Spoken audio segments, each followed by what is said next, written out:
সোহরাওয়ার্দী কলেজের শিক্ষার্থীরা আমার শিক্ষার্থীকে আহত করে মাথা ফাটিয়ে ফেলে। এর সূত্রপাত ধরে বিভিন্ন ধরনের গণ্ডগোল শুরু হয় কালকে থেকে, এবং কালকে রাত্রে আমরা জানতে পেরেছি যে সোহরাওয়ার্দী কলেজের শিক্ষার্থীরা ঘোষণা দিয়েছে ডিএমআরসি কলেজ উড়িয়ে দিবে, এই কলেজের ইট সহ তারা খুলে নিয়ে যাবে। আসলে সেই ঘটনাই আজকে তারা ঘটিয়েছে। আমরা কখনো আশা করি নাই যে শিক্ষার্থীরা এই ধরনের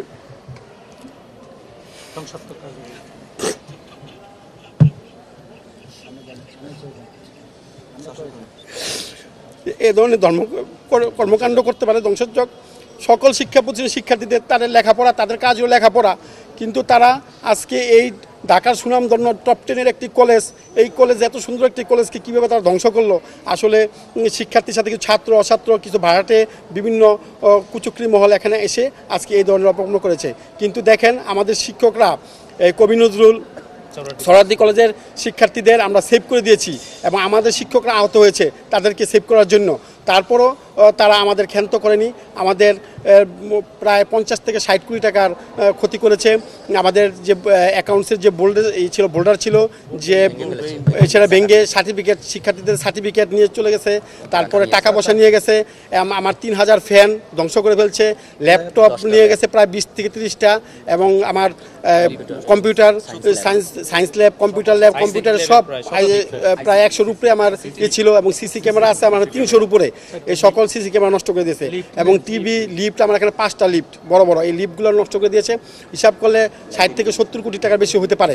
এবং আমার এই 12তলা ভবনের একটা জানালার কাজও নেই। আপনারা দেখতে পাচ্ছেন, আপনারা আজকে সারাদিন এটা রিপোর্ট করেছেন।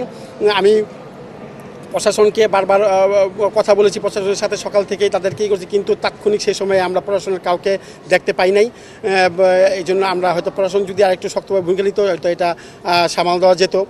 কিন্তু আজকে এই ক্ষতি কারো কাম্য নয়, এবং আমি কোনো শিক্ষার্থীর মাধ্যমে কোনো শিক্ষা প্রতিষ্ঠানে এই ধরনের ক্ষতি হোক, এটা কোনো শিক্ষক, কোনো জাতি এটা চায় না, এবং এটা হওয়া উচিত না। আমরা দেখতেছি প্রতিটি কলেজে এই ধরনের ঘটনা ঘটতেছে, প্রতিনিয়ত একটি কলেজের সাথে একটি কলেজের সাথে একটি কলেজের ঘটনা ঘটতেছে, মারামারি পারাপারি। এবং এই একটা গ্রুপ খুলেছে, ইউসিবি নামে একটা গ্রুপ, এই গ্রুপের মাধ্যমে ছাত্ররা বেশি হয়ে যাচ্ছে, উত্তেজিত এবং বিশৃঙ্খলা সৃষ্টি করতেছে। সরকারের প্রতি আমার বিনীত অনুরোধ থাকবে, এই শিক্ষার্থীদের কলেজমুখী করার জন্য, বিশ্ববিদ্যালয়মুখী করার জন্য যে ধরনের পদক্ষেপ নেওয়া দরকার, সরকারের দ্রুত এই সিদ্ধান্ত নিতে হবে। ছাত্রদেরকে পড়াশোনায় রাখতে হবে, না হলে আজকে দেশকে আরও অন্য দিকে নিয়ে যাবে। এখানে বিভিন্ন কুচক্রী মহল এ ধরনের কাজে লিপ্ত।